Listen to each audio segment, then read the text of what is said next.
할렐루야. 주님께서 우리에게 주신 이 영광의 길을 믿음을 가지고 한 걸음 한 걸음 주님 손잡고 동행하면서 승리의 자리까지 이루는 우리 모두가 되기를 주님의 이름으로 축복합니다. 오늘 이 예배가 또 이 시간 주시는 이 말씀이 그런 길 위에 있는 여러분들에게 또 다른 소망과 힘이 되는 그런 은혜가 있기를 간절히 소망합니다. 여러분, 성경에 66권 우리가 알고 있는데요. 그 많은 성경의 책들마다 저마다의 그런 특징이 있고 또 주제가 있고 그 책을 말하는 별명도 있습니다. 욥기나 시편과 함께 시가서로 이렇게 분류되는 잠언은요, 지혜의 책이라는 별명을 가지고 있습니다. 어떻게 살아가야 되는지 고민하고 있는 우리 성도들에게 하나님을 믿는 사람답게 사는 길이 무엇인지를 가르쳐주고 있기 때문이죠. 특히 잠언에서 자주 강조하는 것이 바로 말입니다. 말. 타는 말 아니라는 거 잘 알고 계시죠, 여러분? 예, 우리가 하는 말이 얼마나 중요한지, 그리고 그것을 어떻게 잘 사용해야 되는지를 이야기하고 있는데요. 가만히 보면은 요즘 들어서 부쩍 이 사람들 사이에서 주고받는 말들이 점점 더 거칠어져 가고 있다라는 그런 생각이 들 때가 있습니다. 타인을 향한 비난과 부정적이고 또 굉장히 냉소적인 그런 언어가 사람들 사이를 쉽게 깨뜨리고 서로를 대하는 마음들이 퍽퍽해지는 것 같습니다. 삶이 공고해지고 때로는 사람들 사이에 갈등으로 힘들어하는 그런 이유를 가만히 잘 살펴보면 대부분은요, 누군가를 향한 말로부터 시작된다라는 것을 우리가 알게 됩니다. 본래 우리는요, 직접 보고 듣고 경험한 것 말고는요, 자신의 말에 담아낼 수가 없습니다. 그렇지 않은 것을 담아내는 것은 사실은 거짓이죠. 말은 경험한 것, 그리고 그 경험한 것으로부터 알게 된 무엇인가를 전하는 도구이기 때문입니다. 그래서 우리의 말은 지금까지 살아온 우리의 그런 경험과 삶을 엿볼 수 있는 공개된 통로가 된다는 점에서 단순히 우리의 입으로 나오는 어떤 소리나 의사소통을 위한 도구의 의미 이상을 상징한다, 이렇게 말할 수가 있습니다.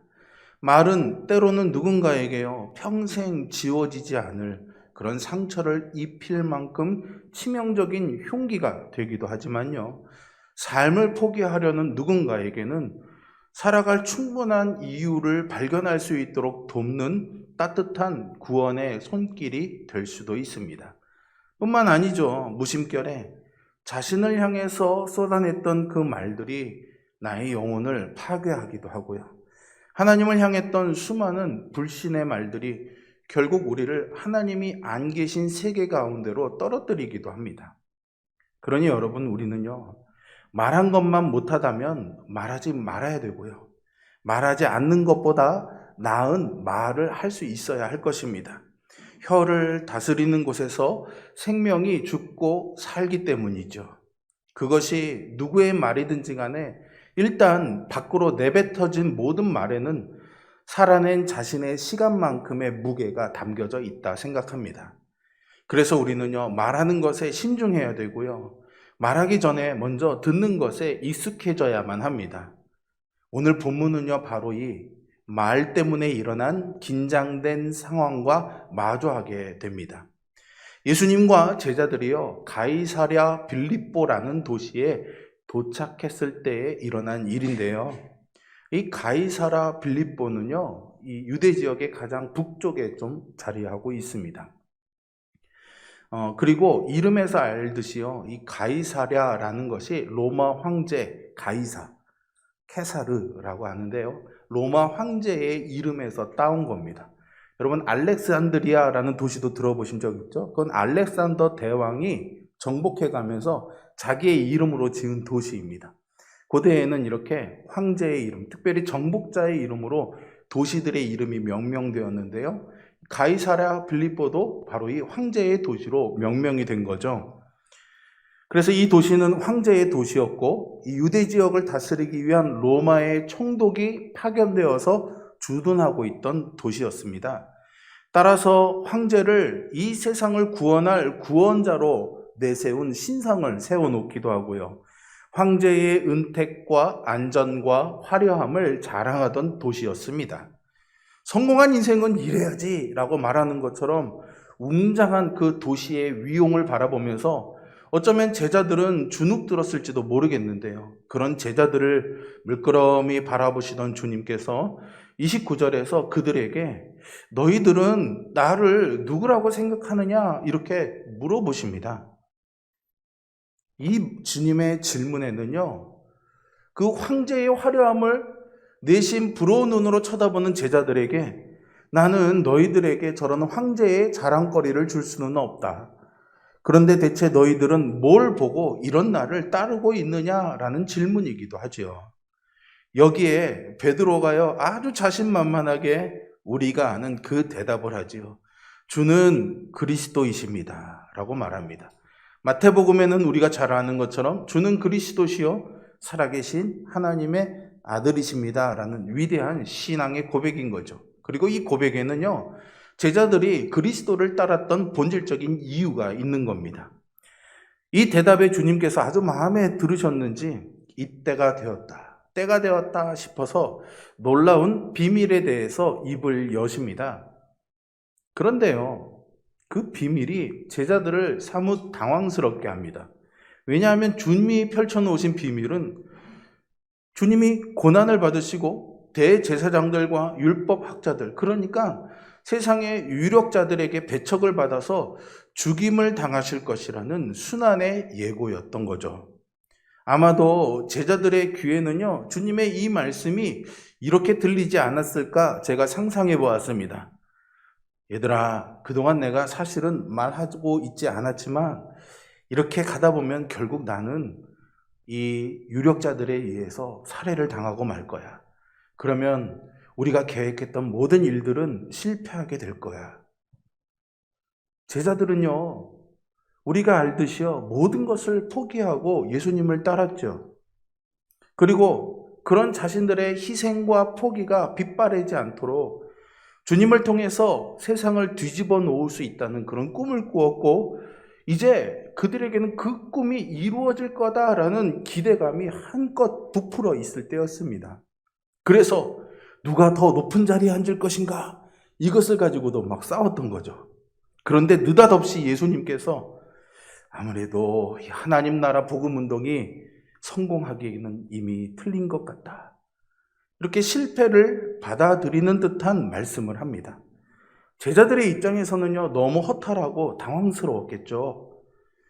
그러자 참다 못한 베드로가요, 주님의 말을 가로막습니다. 오늘 원문을 보면은, 오늘 본문을 보시면은 항변했다 이렇게 말하고 있는데요. 이 항변했다라는 말의 의미에는요, 그냥 주님 왜 그러세요? 이런 의미가 아니라요. 주님! 이게 무슨 말이십니까? 깜짝 놀라셨죠? 예. 잠에서 깨시라고. 예. 가을이 되고 산바람이 솔솔 불고 그러니까 하늘은 높고 말은 살찌고 우리는 잠들고 피곤한 분들이 있는 것 같아서 아주 강력하게 그리고 사납고 거칠게 주님을 막아선 겁니다. 마태복음에서는 베드로의 말을 전해주고 있죠. 주여 그리 마옵소서, 이 일이 결코 주께 미치지 아니하리이다. 좀 성경 번역에 어렵게 되어 있는데요, 쉽게 말하면 이렇습니다. 그런 말씀 절대로 하지 마십시오. 그래서는 절대로 안 됩니다, 주님. 이런 의미인 거죠. 결코 그리할 수 없습니다 라는 이 말은 당신과 함께하던 이들을 모두 사지로 몰아넣으려고 작정하신 거냐라는 항변이고요. 그런 심약한 생각일란 꿈도 꾸고 말도 하지 마시라는 윽박지름이기도 합니다. 그 순간 주님은요, 엄하고 거칠게 이 베드로를 뿌리치십니다. 그래서 33절에 이렇게 말씀하시죠. 사탄아, 내 뒤로 물러가라. 너는 하나님의 일을 생각하지 않고 사람의 일만 생각하는구나. 제자 베드로의 모습은 없고 주님 앞에 마치 사탄이 서 있는 것처럼 말씀하시죠. 예수님께서 이 사탄과 공식적으로 대면하셨던 적이 있습니다. 언제일까요? 공생애를 시작하시기 전에 광야에서 금식하셨을 때였습니다. 그 광야에서 시험 받으셨죠. 이 시험의 내용이요, 광야에서 40일을 금식했으니 배가 고플 때니 돌이 떡이 되도록 하라는 시험이었습니다. 그리고 성전 높은 곳에 뛰어내려도 아무렇지도 않은 신령함을 보이라는 유혹이었죠. 그리고 세상의 모든 권세를 다 너에게 줄 테니 사단의 권세 앞에 꿇어 엎드리라는 유혹이었습니다. 사실 이런 것들은요, 모든 인간의 삶에 가장 달콤하고 또한 가장 강력하게 찾아오는 유혹이기도 합니다. 오늘도 세상은요, 이런 것을 성취하고자 하는 목표를 따라 돌아가고 있다고 해도 과언이 아니죠. 살고자 하는 본능 앞에서 누구도요, 이 유혹을 쉽게 거절할 수 없습니다. 이런 유혹으로부터 완전하게 자유할 수 있는 길은요, 딱 하나밖에 없습니다. 뭘까요? 은혜로운 대답은요, 주님을 붙잡는 거다라고 할 수 있겠지만, 주님 붙잡아도 이 유혹에서 못 벗어납니다. 그게 우리의 현실이지 않습니까? 완전하게 벗어나려면 죽는 방법밖에 없습니다. 죽으면 욕망이 없거든요. 주님은 지금 광야에서 시험을 당하십니다. 아무도 없는 광야이죠. 누구도 보고 있지 않으니 이 욕망에 이끌려서 딱 한 번만 눈 감으면, 그래서 이 유혹을 받아들여도 사실은 그만이죠. 그런데도 주님은요, 온몸으로 하나님의 말씀을 이루어가는 외로운 길을 선택하셨습니다. 사탄의 방식이 아닌 죽을지언정 하나님께 이어져 가는, 그리고 그 하나님께 잇대어 사는 길을 선택하신 거죠. 그래서 사탄아 물러가라, 살고자 하는 자신을 부인한 이 주님의 일갈에 사탄은 광야에서 온데간데 없이 사라져버렸습니다. 목회자로서 제가 목회하는 데 있어서 주님 주시는 사명이 있으니까 어떤 어려움이 있어도 어떤 부족함이 있어도 즐거운 마음으로 헌신하며 목회합니다. 이런 목회, 저를 비롯한 모든 목회자들에게 참 이기기 어려운 유혹이 하나 있습니다. 그것은 바로 가족입니다. 저야 주님께 부름받은 소명이 있으니까 언제나 즐거이 희생하고 포기할 수 있지만, 그 곁을 지키기 위해서 아내와 우리 자녀들이 희생해야 될 때, 남들처럼 하고 싶은 것, 사고 싶은 것, 누리고 싶은 것을 슬그머니 포기해야 할 때 이 목회자의 소명과 믿음이 흔들릴 때가 있습니다. 이것이 잘하는 것일까? 이것이 이렇게 사는 것이 정말 옳은 걸까? 강력한 도발과 유혹의 소리가 마음속 깊은 곳에서 일어나서 타협과 변절로 걸음을 향하도록 우리를 아주 거칠게 끌어당기죠. 비단 그것이 목회자인 저뿐이겠습니까? 여러분들에게도 저마다의 그런 강력한 유혹들이 있죠. 그런데 지금 바로 이 세속의 영광을 자랑하고 있는 가이사랴 빌립보에서 베드로의 거센 항변이 주님의 마음을 그렇게 흔들어 놓고 있습니다. 결국 당신의 뒤를 따르는 이들은 가이사랴 빌립보의 영광이 아닌 십자가를 마주해야만 하거든요. 모두 죽어야 하는 길입니다. 그러니 만약 주님께서 이 인간적인 정에 사로잡히셨다면은 십자가를 향한 그 걸음을 더 이상 가실 수 없었을 것입니다. 그러나 주님은요, 세상이 옳다 하는 길이 아니라요, 하나님이 옳다 하신 길을 포기할 수가 없었습니다. 이 길이야말로 하나님 뜻대로 살고 하나님의 말씀이 이루어지는 영원히 사는 길, 모두가 사는 길이기 때문이죠. 그래서 그 시선을 놓친 제자들을 깨우기 위해서 주님은요, 하나님의 일을 생각하라고 말씀하신 겁니다. 조금 전까지만 해도 주는 그리스도이십니다라는 이 신앙 고백 때문에 칭찬받았던 베드로였는데, 일순간 사단으로 곤두박질하게 된 이 베드로는요, 사실 우리를 상징하고 있는 겁니다.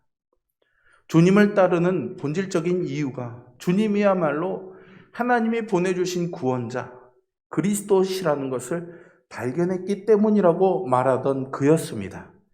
그런데 이제 곧 내가 죽어야 돼 라고 말씀하시는 그 주님의 말씀은 안중에 없고 자기 마음 안에 생각하고 있는 구원의 방법을 기준으로 주님 그러시면 안 됩니다 라고 말하고 있는 겁니다.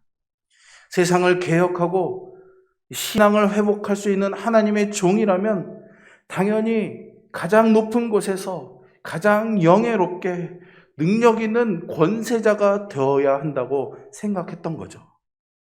그런 식의 구원은요, 지금 그들이 있는 이 가이사랴 빌립보를 뒤덮고 있는 황제를 구원으로 삼고 있는 세상이 추구하고 있는 것들입니다. 주님을 따르면서도요, 하나님의 구원자가 아닌 황제의 구원을 기대했던 거죠. 더 많이 가지고 더 높아지라는 황제의 구원 방식과는 다르게 오히려 하나님의 구원은요, 더 낮아지는 곳에 있습니다.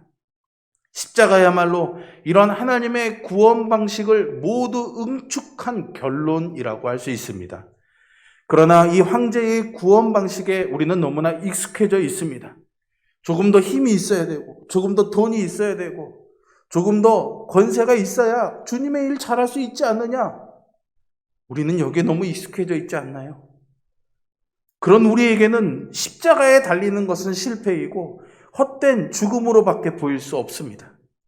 대체 주님께서는 세상의 배후에 이렇게 도사리고 있는 이 사탄의 권세를 왜 당신의 권능으로 말씀 한마디로 굴복시키지 않는 걸까요?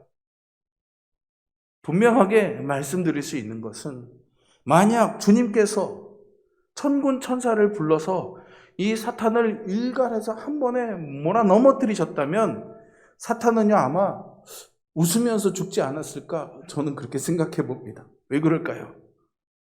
주님이 이 모멸감을 이기지 못해 세상이 우러러보는 그 힘의 길을 선택한 것이니까는요.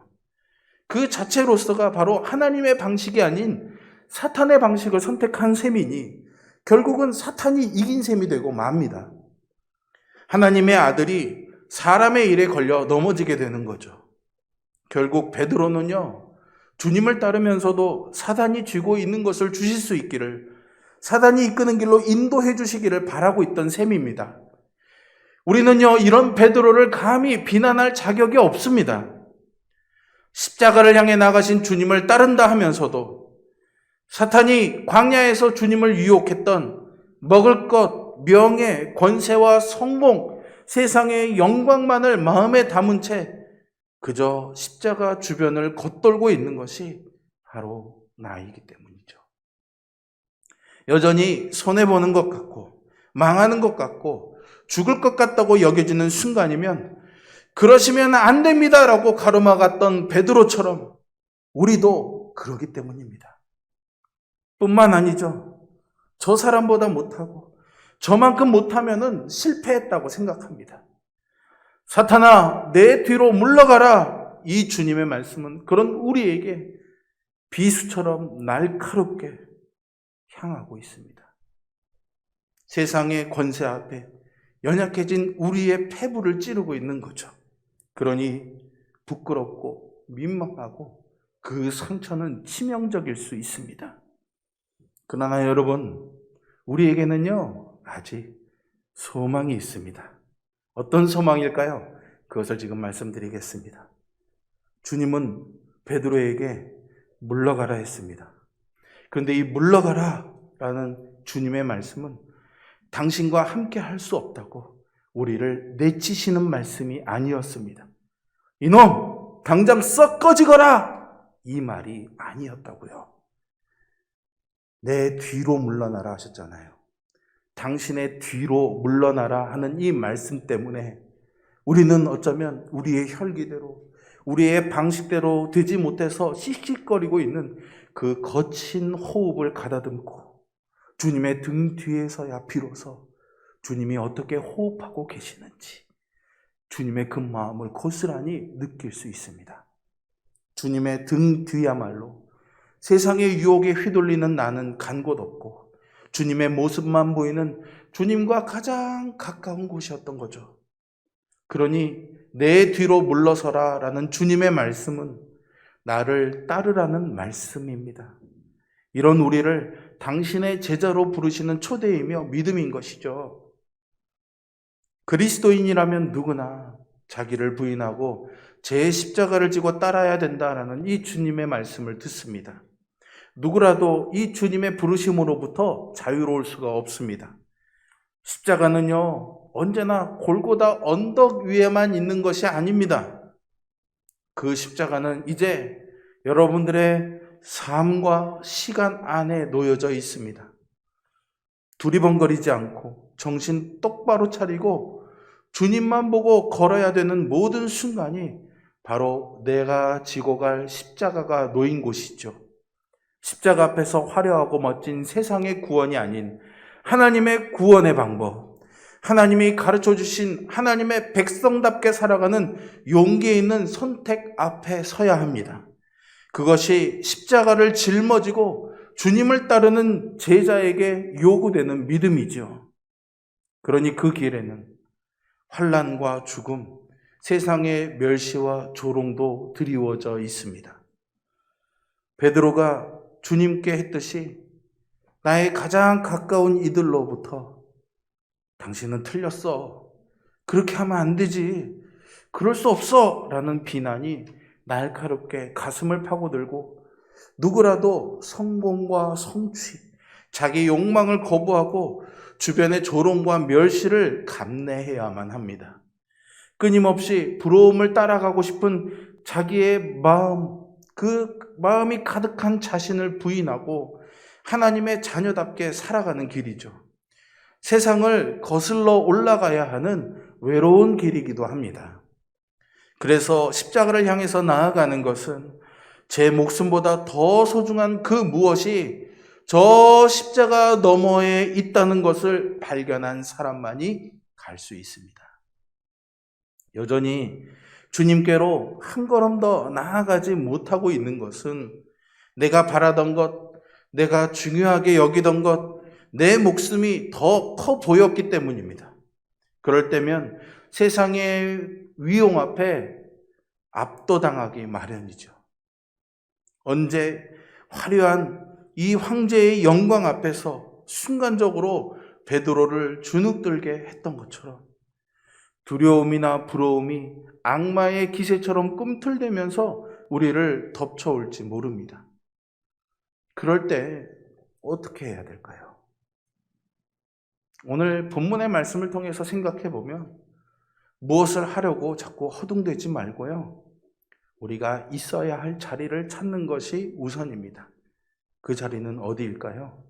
주님의 등 뒤죠. 주님의 등 뒤로 물러나서 나 자신을 감추어야 합니다. 그러면 비로소 폭풍처럼 몰아치던 두려움이 잠잠해지고 주님의 말씀이 들리기 시작하죠. 주님의 말씀이 우리의 생각과 선택이 되고 걸음이 되고 우리 자신의 언어가 되고 말씀이 육화되는 삶이 시작됩니다. 그러니 주님의 뒤로 물러서는 것이야말로 주님을 따르는 최선의 길인 거죠.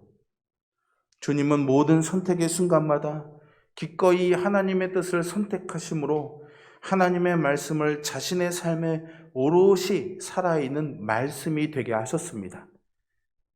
오롯이 하나님의 말씀과 겹쳐진 삶, 하나님의 참된 말씀으로서의 삶이죠. 그래서 요한복음 처음에 시작하는 것처럼 말씀이 육신이 되신 겁니다.